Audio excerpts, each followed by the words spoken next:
जय हिंद। तो ये क्लास 9th के कोऑर्डिनेट ज्योमेट्री अर्थात निर्देशांक ज्यामिति, जिसको हम लोग नियामक ज्यामिति भी बोलते हैं, उसका ये फर्स्ट वीडियो होगा। इस वीडियो में हम लोग निर्देशांक ज्यामिति के बहुत छोटी छोटी बातों को जानेंगे, अर्थात कोऑर्डिनेट ज्योमेट्री का ये जो बेसिक सा वीडियो होगा, एकदम बिल्कुल छोटी छोटी बातों को जानेंगे, जिससे ये लेसन को आगे हम और बेहतरीन तरीके से समझ पाएँ। तो चलिए इस लेसन को शुरू करते हैं, ठीक है। तो इस लेसन को इसी बात के साथ शुरू करते हैं कि यदि आपसे कोई यह पूछे कि आपका घर कहाँ है, मान के चलिए वो आपको जानता है लेकिन कभी आपके घर वो आया नहीं है, और वो फ़ोन करके आपसे पूछता है कि भाई आपका घर कहाँ है, आपके घर आना चाहते हैं। अगर आप उसको ये बताते हैं कि मेरा घर पृथ्वी पर है, तो फिर आपके घर कैसे आ पाएगा भाई? वो कौन मार जब मंगल ग्रह पर से फ़ोन किया, वो भी तो पृथ्वी पर से बोल रहा है। यानी आपने अपना एड्रेस तो बताया, लेकिन आपने अपना इतना सही एड्रेस नहीं बताया कि वो आपके घर आ सके। तो अगर आप उसको ऐसे बताएं कि जो मेन रास्ता है, मेन रास्ते से जैसे 10 कदम पूरब की तरफ आइएगा तो एक कदम का पेड़ है, जस्ट वहीं पे मेरा घर है, तो हो सकता है कि आपके घर वो आ जाए। या फिर आप उसको दूसरे तरीका से कि मेन रास्ता से 20 कदम अगर आप दक्षिण जाते हैं तो आप एक आम का पेड़ है, वहीं पे मेरा घर है। ऐसे अगर हम लोग बताते हैं तो आपके घर बिल्कुल आ जाएगा।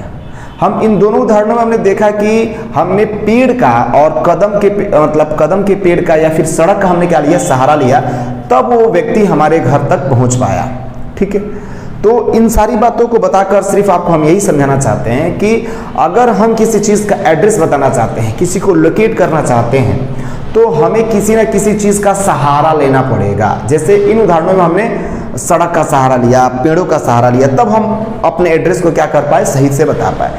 किसी भी वस्तु के एड्रेस को बताने के लिए हमें किसी न किसी के सापेक्ष बताना पड़ेगा। वो सापेक्ष के तौर पे कोई भी दुनिया का पिंड हो सकता है, कोई भी वस्तुएं हो सकती है, तभी हम किसी दूसरे चीज़ को सही से उसका एड्रेस क्या कर सकते हैं, बता सकते हैं, ठीक है। इस लेसन में हम लोग इसी तरह के कुछ बातों को क्या करेंगे, जानेंगे। इस वीडियो में हम लोग जानेंगे कि अगर किसी तल में अगर कोई पॉइंट हो, कोई बिंदु हो, तो उसको हम लोग कैसे लोकेशन उसका हम लोग बताएंगे, कैसे उसका एड्रेस बताएंगे। और आपको याद रहे कि जो हम एड्रेस शब्द का इस्तेमाल करते हैं नियामक ज्यामिति अर्थात निर्देशांक ज्यामिति, इस लेसन में उस एड्रेस को हम लोग बोलते हैं कि उसका नियामक क्या है, उसका नियामक बोलते हैं। एड्रेस को नियामक चाहे निर्देशांक बोलते हैं, ठीक है।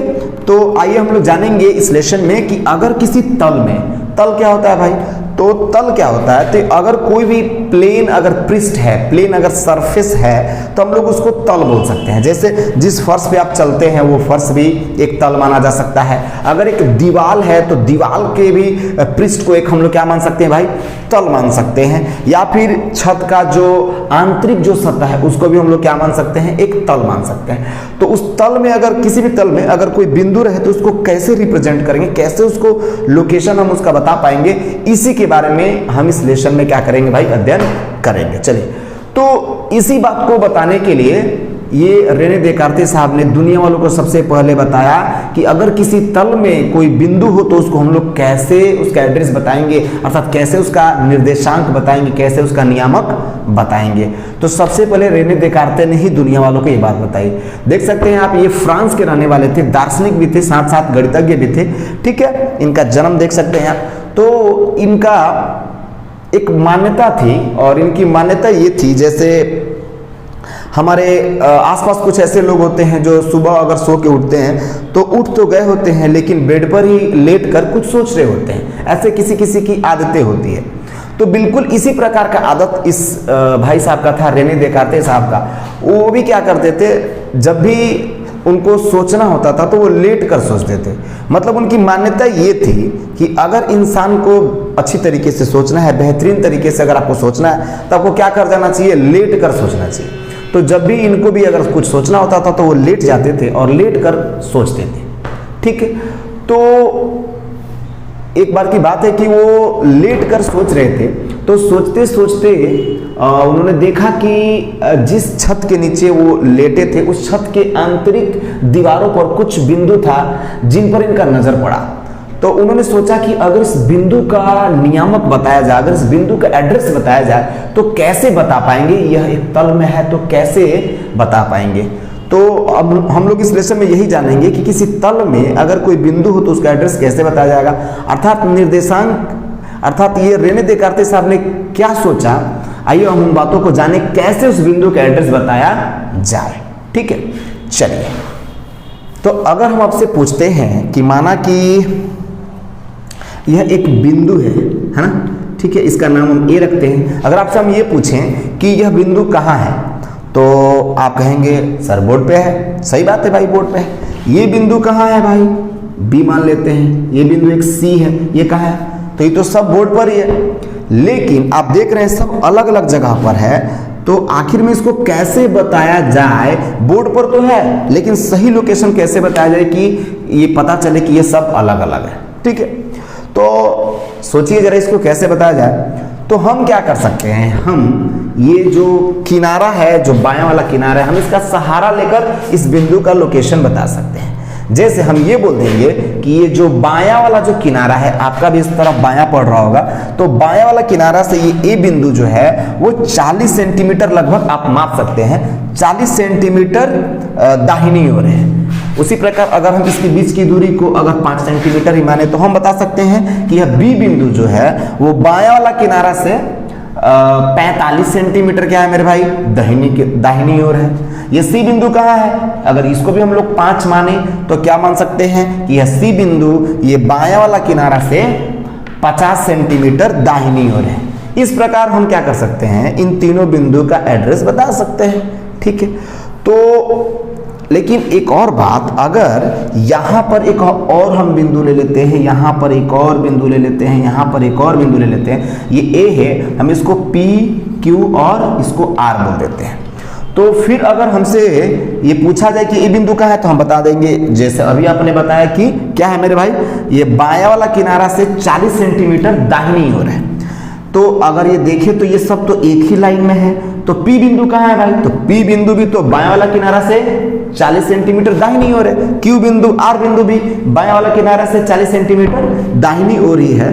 तो इसका मतलब कि ये क्या सभी एक ही बिंदु पर, ये सभी बिंदु एक ही जगह है? नहीं भाई, आप देख सकते हैं सब अलग अलग है। तो अगर हम किसी व्यक्ति को जाकर ये बताएं कि मेरे पास 4 बिंदु है P, A, Q, R और ये सब एक बोर्ड पर है और बायां वाला किनारा से 40-40 सेंटीमीटर अंदर है, तो उसको ऐसा लगेगा कि ये सब 40 सेंटीमीटर में सब एक ही जगह है, एक ही पॉइंट की बात हो रही है। जबकि ये स्पष्ट आप देख रहे हैं कि सब बिंदु कहाँ है मेरे भाई, अलग अलग है। P ऊपर है, ये यहाँ है, फिर ये यहाँ है और ये सबसे नीचे है। तो अब हम कैसे क्या करें कि सही इस बिंदु को बता पाएं, जिससे दूसरे व्यक्ति समझ पाए कि नहीं नहीं ये बिंदु बोर्ड पर ही है लेकिन सब अलग अलग है। तो हमें क्या करना चाहिए, हमें एक नीचे वाले अगर किनारे का भी अगर हम सहारा लें तो इसके सहारे और इन दोनों के सहारे, मतलब बायां वाला किनारा और नीचे वाला किनारा के सहारे हम इन बिंदुओं को अगर बताएं तो शायद सही से बता पाएंगे। आइए देखते हैं। जैसे माना कि अगर हमें बताना हो इस ये R जो बिंदु है इसका हमें नियामक अर्थात निर्देशांक चाहे एड्रेस, लेकिन इस लेसन में हम लोग क्या बोलेंगे, नियामक। तो अगर हमको R बिंदु का नियामक बताना तो क्या बोलेंगे भाई, तो ये नीचे वाले किनारा से ये डिस्टेंस माप लेंगे, फिर ये वाला माप लेंगे। अगर हम मान के चल रहे हैं, आप माप सकते हैं, ये 40 है और ये 10 है और ये सब 5-5 दूरी पर है, तो हम लोग क्या बोल देंगे कि R जो बिंदु है यह बायां वाला किनारा से 40 सेंटीमीटर अंदर और नीचे वाला किनारा से 10 सेंटीमीटर ऊपर की ओर है। सही बात है। इस Q बिंदु के लिए क्या बोलेंगे भाई, यह Q बिंदु बायां वाला किनारा से 40 सेंटीमीटर अंदर और नीचे वाला किनारा से 15 सेंटीमीटर ऊपर है। इसी प्रकार ये बायां वाला किनारा से 40 सेंटीमीटर अंदर, ये A बिंदु और नीचे वाला किनारा से 20 सेंटीमीटर ऊपर। इस प्रकार हम क्या कर सकते हैं, अलग अलग उन बिंदुओं का अलग अलग हम लोग नियामक बता सकते हैं। तब उस व्यक्ति को जरूर समझ में आ जाएगा कि ये बोर्ड पर ही है सब, लेकिन सब अलग अलग है। अर्थात ये जो बात मैंने आपको बताया कि हम लोग 2 किनारों का सहारा लेंगे तब जाके सही से क्या कर सकते हैं, हम किसी बिंदु का नियामक अर्थात किसी बिंदु का एड्रेस किसी तल पर हम लोग बता सकते हैं। तो यही बात सर्वप्रथम हमारे रेने देकार्ते साहब ने दुनिया वालों को बताया कि जब किसी तल में कोई बिंदु को क्या करना हो, बताना हो उसका नियामक, तो हमें क्या करना चाहिए, हमें 2 रेफरेंस लेना पड़ेगा। लेकिन अब रह गया बात कि हमने यहाँ पर इस तल का ये जो किनारा लिया, तो हो सकता है कि जिस तल की आप बात कर रहे हैं, चाहे जो तल आपने लिया हो वो तल बहुत बड़ा हो, अर्थात उसका किनारा काफी दूर दूर पर हो, तो फिर आप किनारा लेंगे तो ज्यादा मापना पड़ सकता है। तो रेने देकार्ते ने कहा उस किनारे को लेने की जरूरत नहीं है, हम उस किनारे के तौर पे क्या कर सकते हैं, हम उस किनारे के तौर पे एक लाइन ले सकते हैं उस तल में, और उस लाइन के सहारे हम क्या कर सकते हैं, उस लाइन के सहारे हम उस तल की सारी बिंदुओं को बता सकते हैं। आइए देखा जाए कैसे। उन्होंने बताया जो नीचे वाला किनारा था उसके लिए हम क्या कर लेंगे, एक लाइन खींच लेंगे, ठीक है, और इसको बोलेंगे यह एक्स एक्सिस है। क्या है मेरे भाई, एक्स एक्सिस, हिंदी में इसको एक्स अक्ष कह देंगे, ठीक है। और एक जो बायां वाला किनारा लिए थे इसके लिए हम क्या ले लेंगे, एक और लाइन, और इसको बोलेंगे वाई एक्सिस, और ये तीर का निशान सब में लगा रहेगा, जिससे ये पता करेगा कि इस तल में और भी यह लाइन क्या हो सकता है, आगे की तरफ बढ़ सकता है, यह भी आगे की तरफ बढ़ सकता है, ठीक है। अब हम लोग क्या कर सकते हैं, लेकिन एक बात, ये दोनों जो लाइन लेंगे वो क्या होना चाहिए, आपस में परपेंडिकुलर होना चाहिए, आपस में समकोण पर होना चाहिए, ठीक है। अब क्या कर लेना चाहिए, ये बराबर बराबर दूरी पर इस पर चिन्हित कर लेंगे और इस पर संख्या लिख लेंगे। जैसे आप पिछले क्लास में पढ़े होंगे नंबर लाइन के बारे में, तो एक तरह का ये नंबर लाइन ही होता है। यहाँ पर लिख देंगे 1 2 3 4 5 6 7। याद रहे कि ये डिस्टेंस बराबर बराबर होना चाहिए, ये कितना भी डिस्टेंस का हो सकता है, ये आप पर निर्भर करता है, ठीक है। अब इधर भी बराबर बराबर दूरी पर चिन्हित कर लेंगे, उतना ही दूरी होना चाहिए, और यहाँ पर भी बराबर बराबर दूरी पर, ठीक है। अपने जरूरत के हिसाब से इसको बना लेते हैं, ठीक है। और ये एक्स एक्सिस में ये उसका धनात्मक है, तो इधर क्या ले लेते हैं, ऋणात्मक ले लेते हैं। इधर -1 -2 -3 -4 -5 -6 -7। और ये क्या कर लेते हैं भाई, ये वाई एक्सिस है, ऊपर धनात्मक लेते हैं और नीचे ऋणात्मक ले लेते हैं, ठीक है। तो ये 1 2 3 4 5, आगे भी 6 ले सकते हैं, ठीक है। ये -1 -2 -3 -4 -5 -6 -7, ठीक है। अब हम क्या कर सकते हैं कि इसमें अब कोई भी अगर पॉइंट हो, कोई भी बिंदु हो, तो हम उसका सही एड्रेस क्या कर सकते हैं भाई, बता सकते हैं। चलिए, और आपको एक और बात बता दिया जाए कि एक्स एक्सिस में ये जो है एक्स का ऋणात्मक जो है बाईं तरफ, ये इसको हम लोग क्या एक्स डैश से सूचित करते हैं। किससे भाई, एक्स डैश से, और इसको एक्स से। उसी प्रकार वाई जो एक्सिस है, इसके ऊपर वाले को वाई से और नीचे वाले को वाई डैश से। वाई डैश कैसे, तो वाई लिखे उसके ऊपर एक छोटा सा लाइन लिख देते हैं, तो उसको वाई डैश बोलते हैं, ठीक है। और ये दोनों जो लाइन जहां एक दूसरे को मीट करता है परपेंडिकुलरली, वहां पे उस बिंदु को बोलते हैं मूल बिंदु। क्या बोलते हैं भाई, मूल बिंदु। इंग्लिश में बोले तो ऑरिजिन, मूल बिंदु, ठीक है, ऑरिजिन, ऑरिजिन है ये, ठीक है। तो इतना समझ में आ गया होगा। रेने देकार्ते ने क्या बताया मेरे भाई, कि जब किसी तल में कोई बिंदु हो, उसका नियामक बताना हो, तो हमें क्या करना चाहिए, उस तल में एक खड़ी लाइन और एक बड़ी लाइन खींच देना चाहिए। जो खड़ी लाइन होगा, मतलब जो हॉरिजॉन्टली होगा, उसको हम लोग बोलेंगे वाई एक्सिस, और जो वर्टिकली होगा, अर्थात जो क्षैतिज होगा, जो बड़ी लाइन होगा, उसको हम लोग बोलेंगे एक्स एक्सिस, ठीक है। चलिए, अब क्या कर सकते हैं, इस एक्सिस के सहारे हम इस तल में कोई भी बिंदु कहीं भी हो, उसको हम लोग सही उसका नियामक बता सकते हैं, सही उसका निर्देशांक बता सकते हैं। जैसे आइए देखा जाए, माना कि कोई बिंदु यहाँ है, हमें इसका नियामक बताना है, तो कैसे बताएंगे। आइए हम लोग सीखते हैं सबसे पहले कि इसका नियामक कैसे बताया जाए। तो सबसे पहले हम लोग, माना कि ये बिंदु ए है, तो इसका नियामक कैसे लिखेंगे।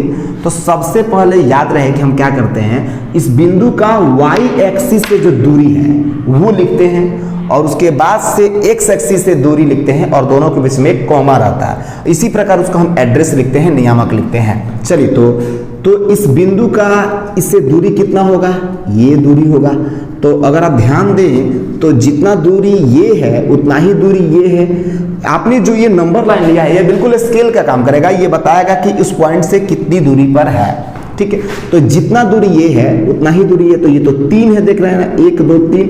ये मीटर में हो सकता है, सेंटीमीटर में हो सकता है, जो भी आपने लिया हो उसी प्रकार होगा।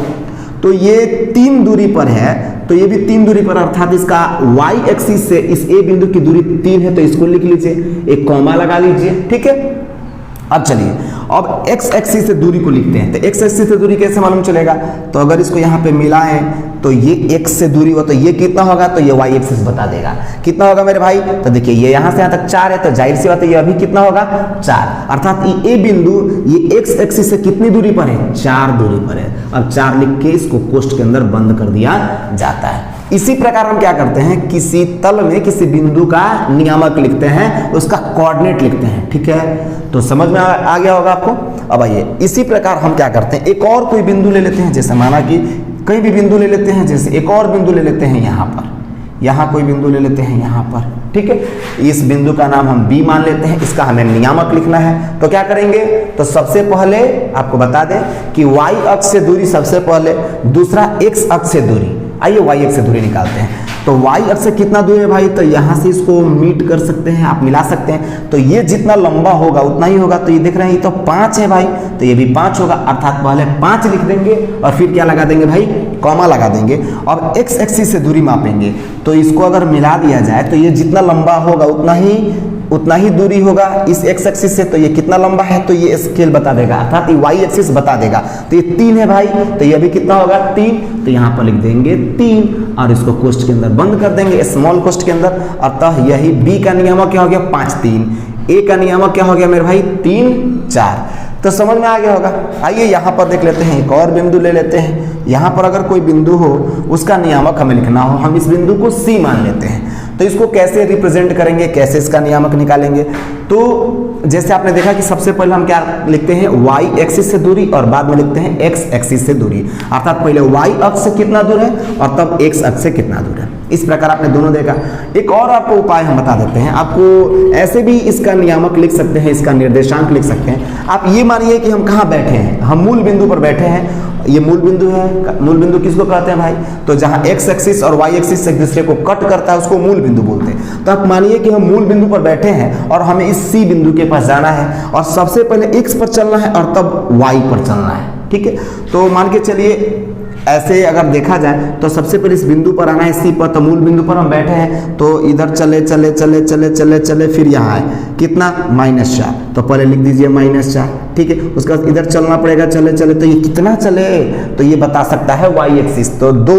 तो यहाँ पर लिख दीजिए कितना मेरे भाई, जैसे ये -4 था, -4 और ये 2, इसको कोष्ठ के अंदर बंद कर दीजिए। हो गया नियामक C का, -4 और 2। इस प्रकार हम क्या कर सकते हैं, किसी भी बिंदु का नियामक क्या कर सकते हैं, बता सकते हैं। 2 तरीका, क्या, सबसे पहले y एक्सिस से दूरी और बाद में x एक्सिस से दूरी और बीच में कॉमा लगा के कोष्ठ के अंदर बंद कर देने से। या फिर नहीं तो आप ऐसे मानिए, बिल्कुल सेम चीज है। आप ऐसे ही मानिए कि हम मूल बिंदु पर बैठे हैं और सबसे पहले हमको x एक्सिस पर चलना है इस बिंदु के पास जाने के लिए, और तब y पर। तो x पर जितना चलते हैं उसको लिखिए, फिर y पर जितना चलते हैं उसको लिख दीजिए।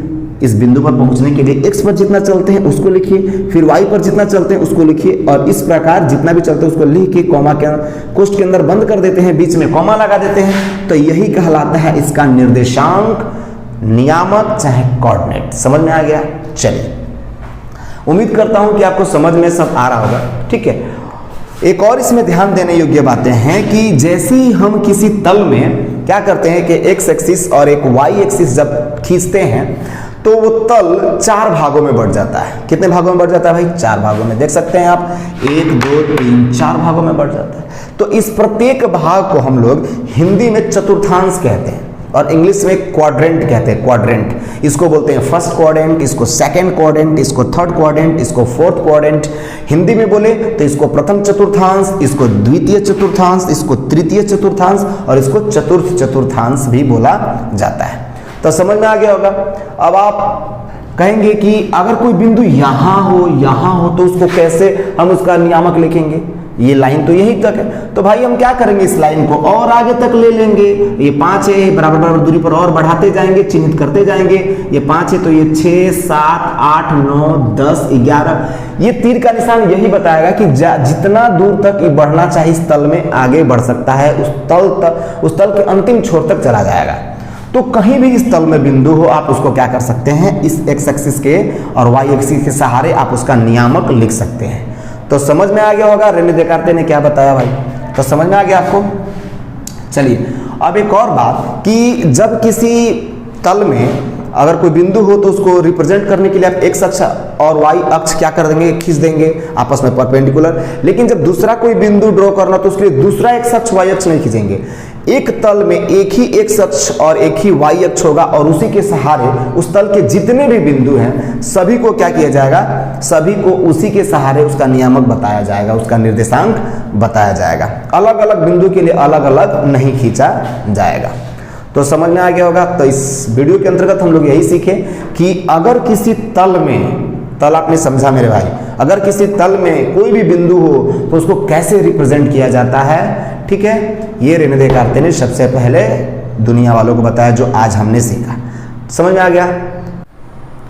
चलिए अब हम लोग जान लेते हैं एक्स निर्देशांक या भुज या अब्सेसिव, वाई निर्देशांक या कोटि या ऑर्डिनेट किसको कहा जाता है। ठीक है, चलिए तो हम लोग ने तो ये जान लिया कि जैसे ही हम एक खड़ी लाइन और एक बड़ी लाइन खींचते हैं अर्थात एक्स एक्सिस और वाई एक्सिस खींचते हैं तो वो तल चार भागों में बढ़ जाता है। इसको बोलते हैं first quadrant, second quadrant, third quadrant, fourth quadrant. आप देख रहे होंगे प्रथम पाद, हाँ, और पाद भी उसको बोलते हैं, पाद या चतुर्थांश से बोलिए तो प्रथम पाद, द्वितीय पाद, फिर तृतीय पाद, चतुर्थ पाद। ठीक है, चलिए तो अब हम लोग जान लेते हैं कि एक्स निर्देशांक या भुज किसको बोलते हैं। तो अभी हम लोग ने जैसे देखा कि अगर हमें किसी बिंदु का एड्रेस बताना हो, जैसे माना कि कोई फिर बिंदु यहां ले लेते हैं और इसका एड्रेस बताना तो कैसे बताते हैं भाई, तो सबसे पहले वाई एक्सिस से दूरी, वाई एक्सिस से कितना दूरी है तो ये मिलाएंगे तो फिर ये जितना दूरी होगा ये बता देगा। तो ये 2 है, ठीक है, आप देख सकते हैं 2, तो फिर ये भी होगा 2, तो यहाँ पे 2 लिख देंगे। ठीक है, फिर एक्स एक्सिस से दूरी तो इसको एक्स से मिलाएंगे।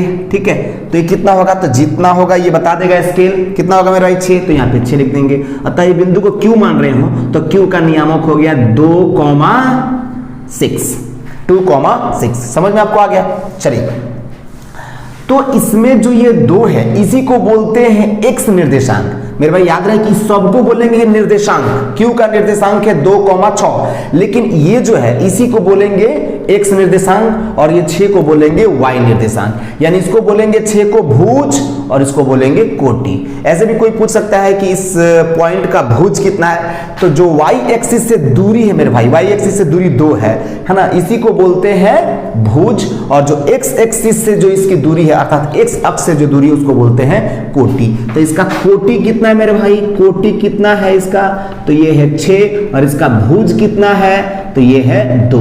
तो जाहिर सी बात है अलग अलग बिंदुओं का भुज अलग अलग होगा, कोटि अलग अलग होगी। भुज किसको बोलते हैं समझ में आ गया, और एब्सिसा और इसको ऑर्डिनेट, समझ में आपको आ गया।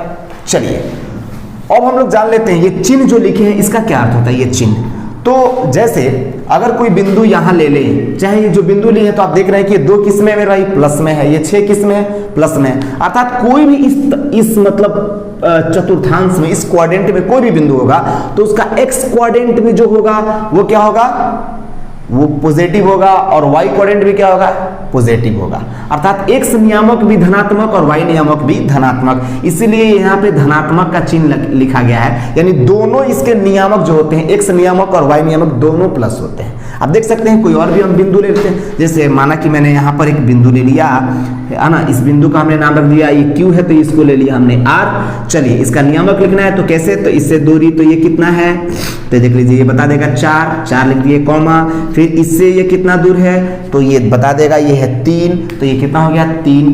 तो देख लीजिए इसका एक्स निर्देशांक और वाई निर्देशांक दोनों किस में है मेरे भाई, प्लस में है। अर्थात इस चतुर्थांश के कोई भी बिंदु लेंगे तो उनके एक्स निर्देशांक और वाई निर्देशांक किस में आएंगे, प्लस में आएंगे। उसी प्रकार इस चतुर्थांश के कोई बिंदु ले लेते हैं, जैसे यहाँ पे हमने कोई अगर बिंदु लिया, आइए जरा इसका नियम लिखते हैं क्यू आर, तो इसको एस मान लेते हैं, कोई भी नाम रख सकते हैं। चलिए तो सबसे पहले वाई एक्सिस से दूरी, तो इसको मिलाइए, ये कितना होगा तो ये बता देगा कितना होगा मेरे भाई। तो अगर हम थोड़ा सा और इसको इधर कर दें तो कितना होगा -5, तो यहाँ पे लिख देंगे सबसे पहले वाई एक्सिस से दूरी कितना हो जाएगा -5। फिर एक्स एक्सिस से दूरी तो ये मिला देंगे, फिर ये बताएगा कितनी दूरी है, ये कितना है मेरे भाई 4, तो लिख देंगे 4। तो आपने क्या देखा कि इसका एक्स नियामक जो है, एक्स नियामक मेरे भाई जो एक्स निर्देशांक भी बोलते हैं वो माइनस में है और वाई निर्देशांक किस में है, प्लस में है। इसीलिए इसका एक्स निर्देशांक माइनस होता है, वाई निर्देशांक प्लस। कोई भी इस तल में, इस तल के इस चतुर्थांश में, इस पाद में कोई भी बिंदु लेंगे तो उसका एक्स निर्देशांक क्या होगा माइनस और वाई निर्देशांक क्या होगा प्लस।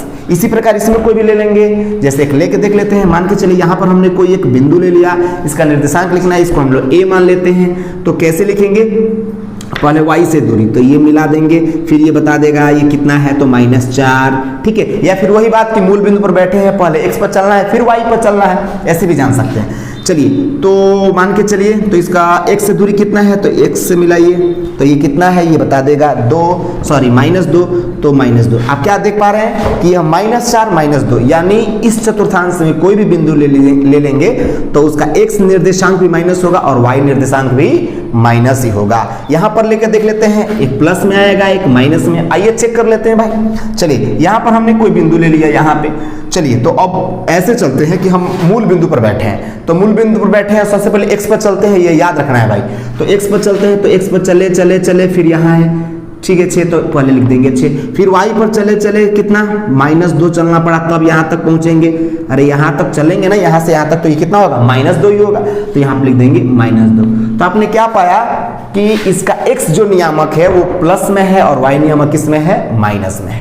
तो हम लोग चिन्ह को भी देखकर मेरे भाई ये बता सकते हैं कि वो बिंदु किस चतुर्थांश का है, ठीक है। अगर दोनों प्लस प्लस में है, याद रहे x नियामक भी प्लस में है, चाहे ऐसे कोई अगर आपको दे दिया ये B पॉइंट है, ये 4 3 है, बताइए किस चतुर्थांश का बिंदु है, तो कैसे बताएंगे भाई। तो दोनों पॉजिटिव है, फर्स्ट क्वाड्रेंट का है। एक क्या होगा, अगर फर्स्ट वाला निगेटिव और दूसरा वाला पॉजिटिव तो सेकंड का होगा। इसमें क्या होता है, थर्ड में दोनों निगेटिव होता है, x नियामक और y नियामक दोनों ऋणात्मक होते हैं। तो अगर दोनों ऋणात्मक लगा हो तो तृतीय चतुर्थांश का है, नहीं तो फिर अगर ये पहला पॉजिटिव और दूसरा निगेटिव हो तो फोर्थ चतुर्थांश का, अर्थात चौथा चतुर्थांश का है, फोर्थ क्वाड्रेंट का है। तो समझ में आ गया होगा। तो हम लोग उसके चिन्ह को भी देखकर ये बता सकते हैं कि वो बिंदु उस तल के किस चतुर्थांश का होगा। तो उम्मीद करता हूं आपको समझ में आया होगा। तो नहीं समझ में आने पर नीचे कमेंट करके आप बता सकते हैं। तो मिलते हैं अगले वीडियो में, तब तक के लिए गुड बाय।